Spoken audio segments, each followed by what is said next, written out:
হঠাৎ করেই চড়া ভ্যাটের দাপটে হোটেল রেস্তোরাঁয় খাওয়া দাওয়া যেন সাধারণ আয়ের মানুষের জন্য হয়ে উঠেছে বিলাসিতা। ১,০০০ টাকার খাবার খেলে ভ্যাট গুনতে হচ্ছে ১৫০ টাকা। ক্রেতা সংকটের আশঙ্কায় এ নিয়ে প্রতিক্রিয়া জানায় হোটেল রেস্তোরাঁ মালিক সমিতি। তাদের দাবি, হোটেল রেস্তোরাঁয় খেলে সেবার উপর বাড়তি ১০% ভ্যাট কমিয়ে আগের ৫%ই পুনর্বহাল করা। পূর্ব ঘোষিত কর্মসূচি অনুযায়ী বৃহস্পতিবার এনবিআর ভবনের সামনে বিক্ষোভ করেন রেস্তোরাঁ মালিক ও শ্রমিকরা। রেস্তোরাঁ খাত থেকে ভ্যাট রাজস্ব আহরণ বাড়াতে আলোচনার মাধ্যমে এনবিআরকে পরামর্শ সহায়তা দিতে আগ্রহী বলে জানান তারা। এর আগে বুধবার রাতে এনবিআরের পক্ষ থেকে পুনর্বিবেচনার আশ্বাস দিলেও সে চিঠি স্পষ্ট ছিল না বলে দাবি রেস্তোরাঁ মালিকদের।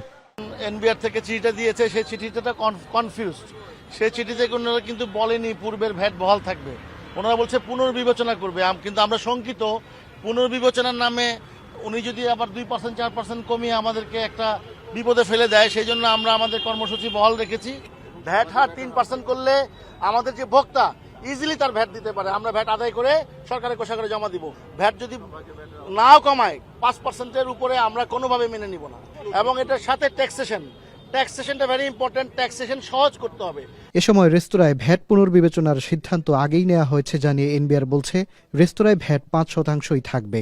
এছাড়া ওষুধ ও আইএসপি ইন্টারনেটেও পুনর্বিবেচনা হবে, তবে সিদ্ধান্ত চূড়ান্ত হয়নি।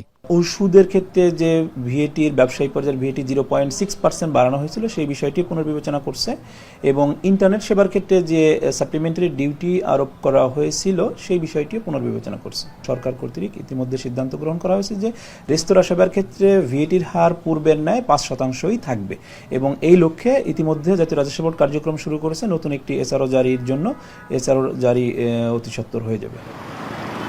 চলতি অর্থবছরের প্রথম 6 মাসেই এনবিআরের রাজস্ব ঘাটতি ৪২,০০০ কোটি টাকা। এর মধ্যে আইএমএফের ঋণের কিস্তি খালাসে শর্ত অনুযায়ী অতিরিক্ত আহরণ করতে হবে ১২,০০০ কোটি টাকা। যদিও দুর্বল ব্যাংকগুলো ও বেশ কিছু কোম্পানি থেকে রাজস্ব কমে যাওয়ায় অধ্যাদেশের মাধ্যমে শতাধিক পণ্যে ভ্যাট বাড়ানোর সিদ্ধান্ত নেয় এনবিআর। মাজহার মাহবুব, এখন, ঢাকা। মাঠের অলরাউন্ডার আমি, আর ঘরের all rounder Tylox. Tylox toilet cleaner, clean মানেই টাইলক্স।